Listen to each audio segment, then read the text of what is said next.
ഒരു വിദ്യാർത്ഥി സംഘടനയുടെ പ്രാഥമികമായിട്ടുള്ള ഉത്തരവാദിത്വം എന്താ?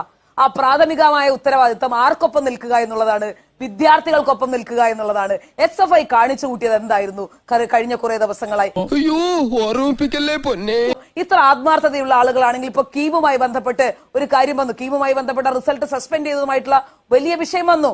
എന്തേ ഒന്നും മിണ്ടുന്നില്ലല്ലോ? നേരത്തെ ഉന്നത വിദ്യാഭ്യാസ മന്ത്രിയെ പറ്റി ഷിജു ഖാൻ ഘോരം പ്രസംഗിക്കുന്നത് കേട്ടു. ഇപ്പൊ നേരത്തെ അവരോട് ഇന്നലെ പത്രസമ്മേളനത്തിൽ അവരോട് ചോദിക്കുമ്പോ എന്താണ് പിന്നെ കീമുമായി ബന്ധപ്പെട്ട് നമുക്ക് എന്താണ് സംഭവിച്ചതെന്ന് ചോദിക്കുമ്പോ അവരാദ്യം പറയുന്ന സെന്റൻസ് സർക്കാരിന് വീഴ്ച പറ്റിയിട്ടില്ല. ഉളുപ്പുണ്ടോ?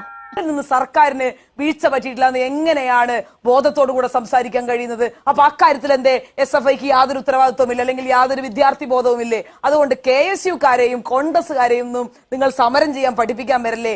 ആദ്യം നിങ്ങളുടെ സമരത്തിൽ എന്തെങ്കിലും ആത്മാർത്ഥതയുണ്ടെങ്കിൽ അത് കാണിക്കാൻ നിങ്ങൾ ശ്രമിക്കേണ്ടതുണ്ട്. ഇതൊരു തറ പരിപാടിയായി പോയി. കഴിഞ്ഞ 9 വർഷമായി കേരളത്തിലെ മന്ത്രിമാരുടെ ഒക്കെ വാക്കുകൾ നിങ്ങൾ ശ്രദ്ധിച്ചു നോക്കിയാൽ അറിയാം. അവരൊക്കെ ഈ കീ കൊടുത്തുവിടുന്ന പാവകളെ പോലെയാ. ഒരേ കാര്യമാ പറയുന്നത്, ഞങ്ങളുടെ ഗവൺമെന്റിന് തെറ്റുപറ്റിയിട്ടില്ല. അപ്പൊ ബിന്ദു 14ാം വാർഡ് തകർന്ന സ്ത്രീ മരിക്കുമ്പോ പുറത്തു വന്നെന്ന് പറയുന്നത് എന്താ? ഞങ്ങൾക്ക് അനാസ്ഥ ഉണ്ടായിട്ടില്ല.